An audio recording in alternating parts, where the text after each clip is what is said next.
तो अभी तक हमने वेद्स के आपके लेयर्स पढ़ लिए हैं। अब उसके बाद हम डायलॉग्स देख लेते हैं जो उस क्वेश्चन के अंदर था। नचिकेता और यमा के अंदर का डायलॉग था और बाकी डायलॉग्स और कौन कौन से आ सकते हैं। तो नचिकेता और यमा का डायलॉग जो है सोर्स किसका है? कठोपनिषद।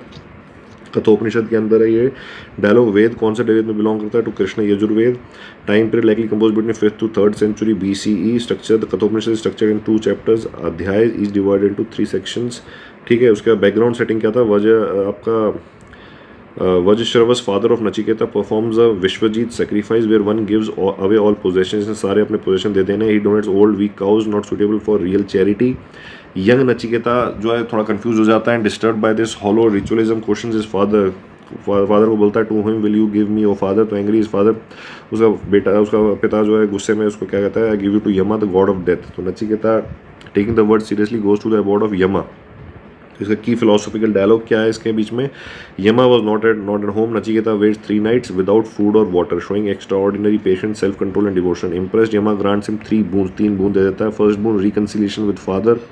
नचिकेता पूछता है मे माई फादर्स एंगर वेनिश। वो कहता है कि मेरे पिता का गुस्सा ठंडा हो जाए, खत्म हो जाए। May he welcome me with joy. Significance क्या है इसका? Highlights filial piety, respect, dharma, even in conflict. मतलब आप जब गुस्से में हैं उसके बाद भी आप कॉन्फ्लिक्ट चला, उसके बाद भी आपने धर्म को नहीं छोड़ा। आपका कॉन्फ्लिक्ट है, आप ऐसा नहीं आपके पिता ने आपको भेज दिया उधर तो आपने अपने पुत्र का धर्म भूल गए। सो इस धर्म रिस्पेक्ट इनको इवन इन कॉन्फ्लिक्ट आपको इन सब चीज़ों को याद रखना। इवन अ Sikar must resolve personal duties first. पहले आप अपने जो अंदर के जो चीज़ें हैं उसको, जो आपका पर्सनल ड्यूटीज़ हैं उसको पहले फुलफिल करें, बाकी फिर आप महाज्ञान लीजिएगा। ठीक है। ऐसा नहीं हो सकता कि आपने अपना जो संसारिक जीवन का जो ड्यूटीज़ है वो तो किए नहीं और फिर आप चले गए ज्ञान लेने के लिए या जो मोक्ष लेने के लिए। ठीक है। उसके बाद सेकंड बून क्या था? Knowledge of the sacred fire ritual. Nachiketa Agni. Nachiketa request knowledge of the fire sacrifice that leads to heaven, a symbol of virtuous Karma.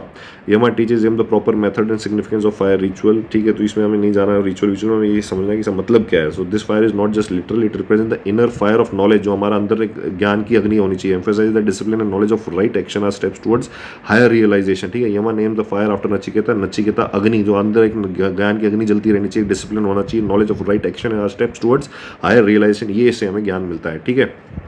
Third boon is mystery of death. What happens after death? Does the self still exist or not? So Yama initially refuses, calling the question subtle, difficult, offering wealth, kingdom, long life. बोलता है ये सब ले ले, मत ज्ञान मत पूछ. So नचिकेता refuse कर देता है. All these perish, only the external self, आत्मा is worth knowing. So यम बताता है एक तो है दो पाथ होते हैं, एक तो श्रेयस होता है, एक प्रयास होता है. श्रेयस इज द गुड, प्रयास is the pleasant, long term spiritual growth, short term pleasure and distraction. So wise जो है, जो इंपॉर्टेंट, जो अक्लमंद इंसान है वो श्रेयस को चूज करता है. फूलिश गो आफ्टर प्रयास. ठीक है. Shreyas is the long term spiritual growth और प्रयास is the short term pleasure and distraction. तो जो वाइज है वो श्रेयस